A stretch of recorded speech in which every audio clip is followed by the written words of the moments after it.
With folded hands, I beseech the Buddhas of all directions to shine the lamp of Dharma for all bewildered misery's gloom. With folded hands, I beseech the Buddhas of all directions to shine the lamp of Dharma for all bewildered misery's gloom. Okay, should you be able to do this meditation every day, this would constitute the greatest of your meditation. This would constitute your greatest of your the practice. Okay, with that in mind, we will now switch to the text, Guide to the Bodhisattva's Way of Life.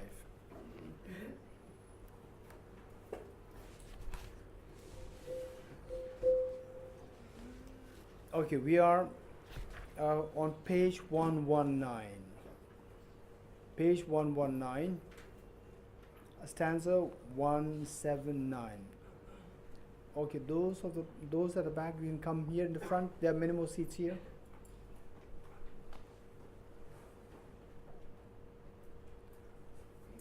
Okay, should you just raise your hands, those who do not have this textbook. Okay, come up, more space here. More space there.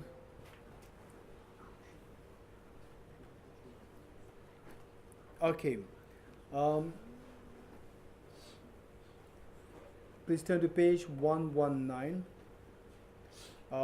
stanza 179. So today is the, in a way, the closing ceremony of this chapter, right? Okay.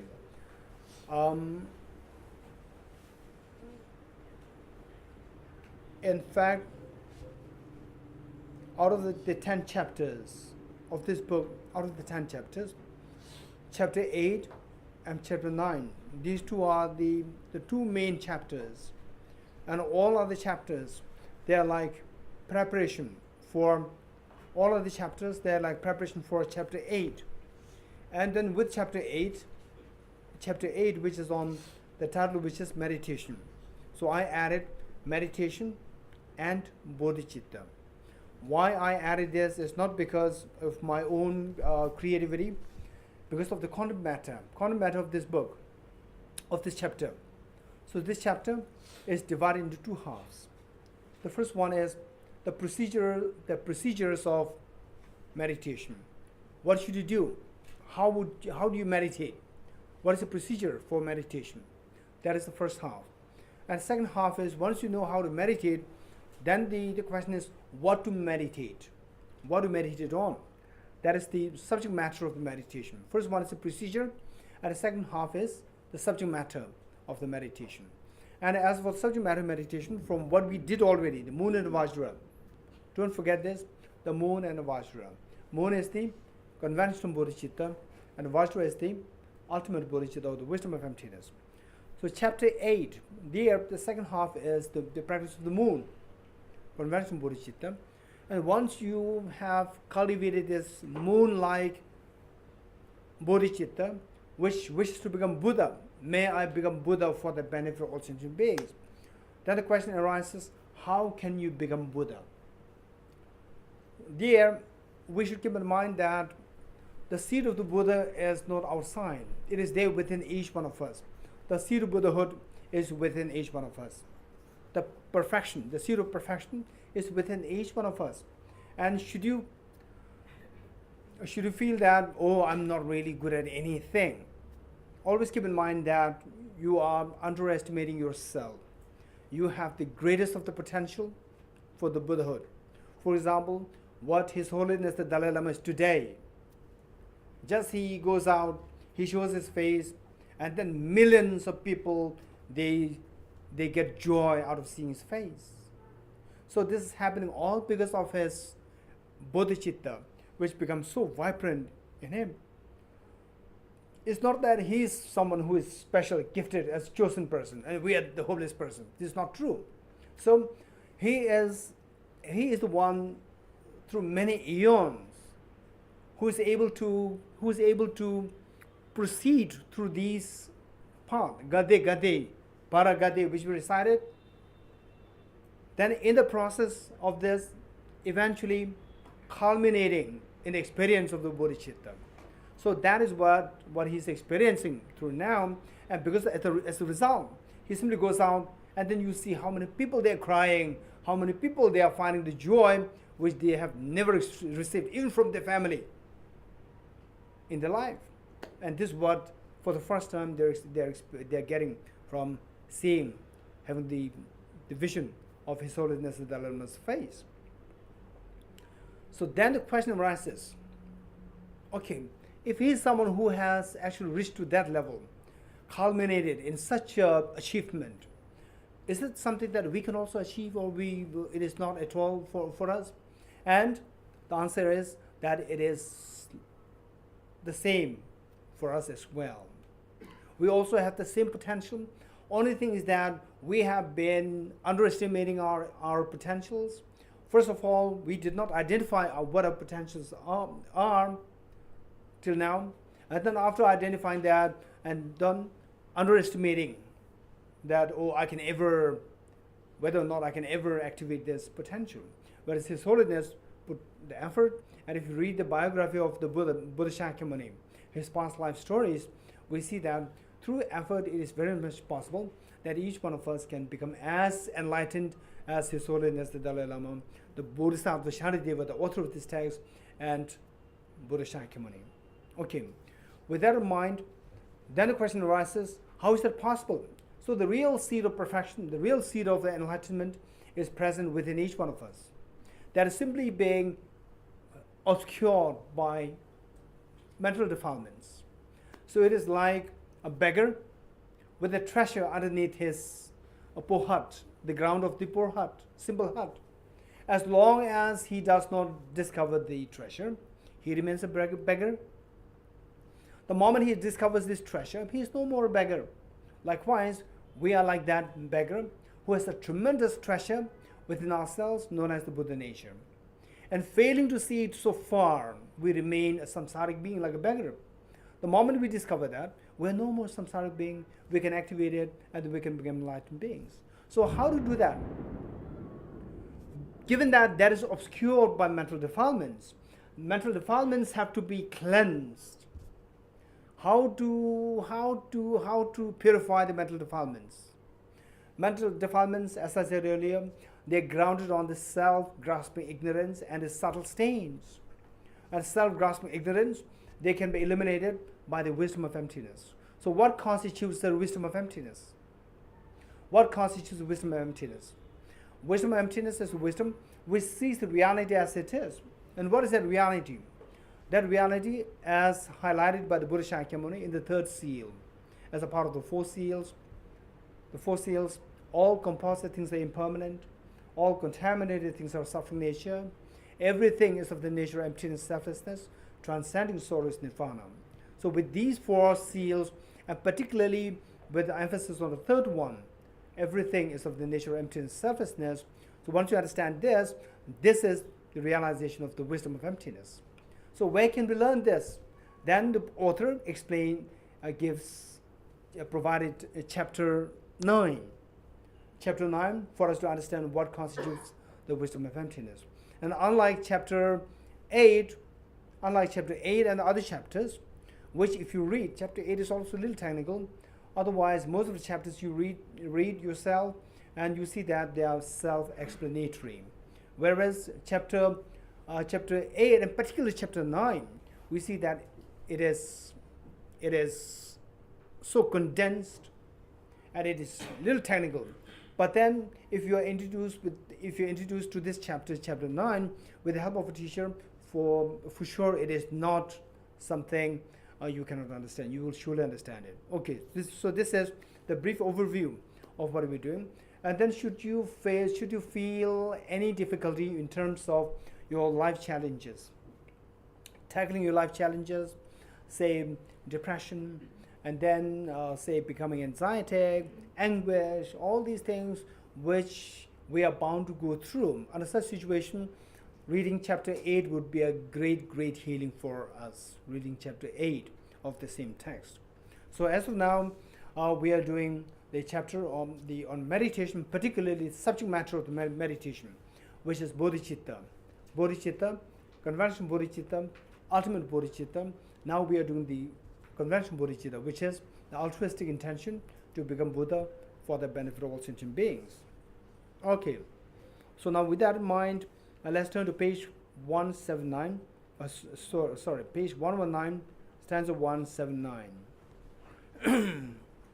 Whether it lives or whether it dies, what use is this machine to me? How is it different from a clod of earth, clod or lump of earth, as a portion of earth? Oh, why do I not dispel this pride of it being I and mine? So this is a continuation from the continuation of many months of our teaching on this text. So those of you who are regular, you know you have the momentum, you have the continuum of this. Whereas those of you who are coming here for the first or the second time, you may see that this is what it is all about. So basically the idea is that this conventional bodhicitta, the altruistic intention to become Buddha for the benefit of all sentient beings, underlying this spirit is unconditional love. Unconditional love is where you let your mind flow with compassion and affection towards all others. All others. What potentially hinders you from letting your mind flow towards others is anger. And it's obsession to the self. Obsession to self. The moment you see obsession to the self, then considering others as inferior is bound to happen. Obsession to the self is what creates the demarcation between self and others. The moment you create this demarcation, self and others, that I'm more important than others. So that is what stops you from letting your compassion and affection flow towards others. So this sense of I am more important, I'm something very special, obsession to the self, that is what leaves room for anger, hatred, jealousy, and so forth. So the moment anger, hatred, jealousy is there, how can you expect compassion or unconditional love to flow towards others? Without this unconditional love, bodhicitta is far away from us. So therefore, finally, to say gade para sam gade bodhi soha, to follow through this path, gade para sam gade bodhi soha. Bodhi soha means final enlightenment or the final happiness. So to reach that happiness, we have to begin. We have to start somewhere. Gade, we have to start the first gade. To start there, what is the point? What is the hallmark that you have started this journey? Gade is when you have this bodhicitta. May I become Buddha for the benefit of all dear mother sentient beings. Only you have this, then you set off the journey. The initial, you start the first gade. Without this, the journey is impossible. So the starting point is this bodhicitta. And bodhicitta is marked by unconditional love. And unconditional love is hindered if you have anger, jealousy, and so forth. And what makes you have anger, jealousy, and so forth is because of the sense of ego, that I'm more important than others. So that is the evil. And we see that through our own life experience, through all our life experiences, we see that this ego or that I'm more important than others, that is usually associated with one's body. Usually with one's obsession to one's body. Obsession to one's body, right? So the author has rendered so many ways and means, tips as to how to cultivate this unconditional love towards others. All these reasonings, and then the last section here, he is pointing out to how we need to cut our obsession to the body so that obsession to the self will be released, and because of which anger and jealousy and so forth will be released or will be undermined, and because of which compassion will flow. Okay, so it says that whether it lives, it's referring to this body, the body. Whether this body lives or whether this body dies. What use is this machine to me, this body? At the most, it will. I will take this body with me for 100 years. And say I'm in my 40s. At the most, it's going to be at the most is going to be like another 30, 40 years at the most. And then if I invest everything on this body, if I invest everything in this body, But after 20, 30 years, I have to leave this body. So what's the use of investing so much on this body? So, of course, it is not to neglect the body. We do have to take care of the body, but to the extent it is required. To the extent it is required, and whereas, say, investing everything, your time, resources, and energy, everything on the body, this doesn't make any sense. Okay, so how is it different from a clod of earth? When you die, this body and the clod of earth, a lump of earth, there's no difference. Oh, why do I not dispel this pride of it, referring to this body as being I? So we tend to have a sense of I on the basis of this body. So this, if this body is a female body, then say I'm a female. If this body is a male's body, then we say this is I, the male. Whereas if you're a girl and if you take birth with a male body the next life, then you will say I'm a boy. So you identify yourself with your body, right? So why do I not dispel this pride of it being I and mine, the pride and ego, right? So that is what creates all a problem. Having accumulated suffering for no purpose because of my honoring and serving this body, what use is attachment and anger for this thing that is similar to a piece of wood? At time of death, we're going to, even if you have spent so much of money on this body, right? Maybe, if not crores, maybe some lakhs, right? However much money you have spent, right, on this body, at time of death, we have to leave this, right? We can't take even part of it to the next life. So, having accumulated suffering for no purpose, and because of this body, we suffer so much. So we have headache, stomachache, and then what? Cancer, and what? All these pains, they're all because of this body. Imagine, say, how many of you would have a feeling of fear if you're in the hands of a terrorist? All of us. And why fear? Tell me, why? Because he or she can create pain on me, right? What? Pain on what? Related to the body. If you don't have a body, if you're freed from the body, then the terrorists can't do anything. Then you'll be free from sickness. You'll be free from aging. All these problems, we see that they're all connected with the body, right? So it is saying that all the efforts, investments that I'm making on this body is not really worth it, because it is the source of all my problems. Why should I take care of it to a great extent? It doesn't mean that you have to neglect it. The body is of some use. The body is of some use, but then whatever use we can have, to that extent we take care of it, and then the rest of your time, resources, we can use to prepare ourselves for the next journey, gade, right? Rather than wasting everything on this body. What use is attachment and anger for this thing that is similar to a piece of wood at the time of death? Whether I'm caring for my body in this way, or whether it is being created by vultures at the time of death, say in Tibet and in many places, they give the corpses, they are given to the vultures, or whether it is being eaten by vultures, it has no attachment or hatred towards these things. Why then am I so attached to it? Okay, this stanza, I would very much encourage us to not forget this stanza. This stanza would be exceptionally helpful for our meditation on emptiness.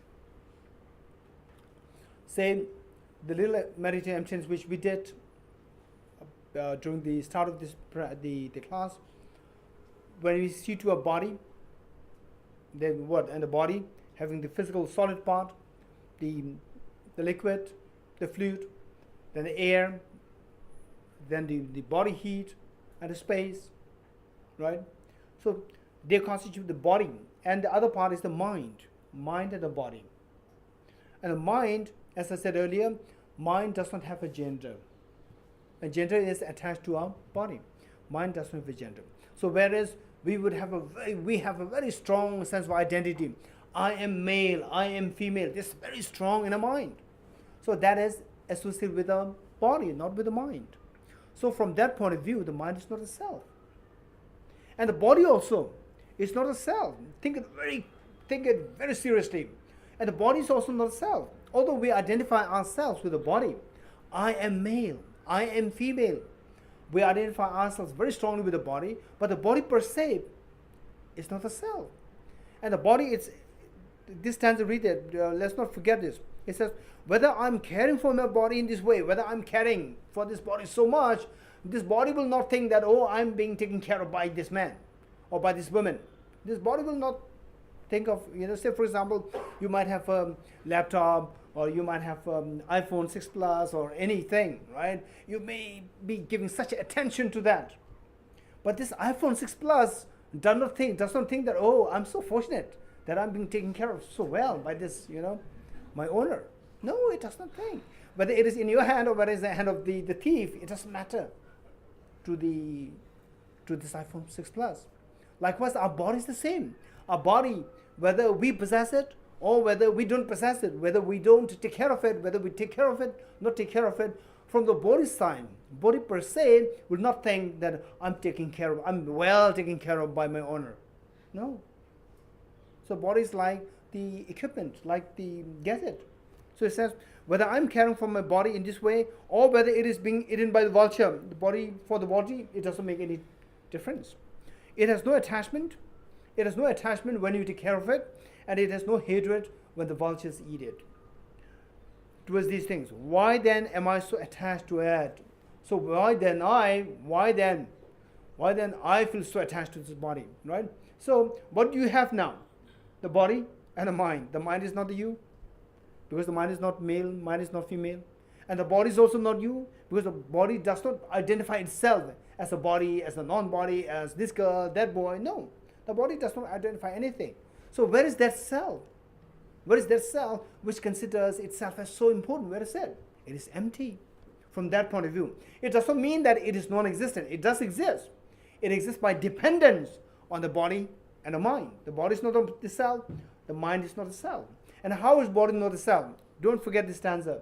This stanza would be very helpful in our meditation on the emptiness of the self. It says, whether I'm caring for my body in this way or whether it is being eaten by vultures, it has no attachment or hatred towards these things. Then why then am I so attached to it? This body does not feel. His Holiness the Dalai Lama, he oftentimes gives this example. This is so helpful. So what he used to say really tallies with what is being said here by Bodhisattva Shantideva. So His Holiness says that even if one is so rich, even if one has like hundreds of diamond rings, but unfortunately you have only 10 fingers. You don't have 1,000 fingers, or say like 100 fingers. You just have 10 fingers, and then 10 fingers maximum it has, right? 10 rings, right? And then His Holiness would say that even if you kiss the ring, diamond ring, right? The diamond ring will not have any feeling. Oh, I'm being so well, taken care of by my owner, right? So the diamond ring will not have no affection to you, right? So if diamond ring is stolen by a thief, it doesn't matter. For diamond ring, there's no difference whether it's in your hand or with the thief's hand. You see, right? So from that point of view, whereas in the case of the sentience, for the dog, for example, if you pat the dog will wag the tail, right? Will show affection back to you. This is amazing. This is beautiful. But with the material things, there's no such kind of response coming back to you.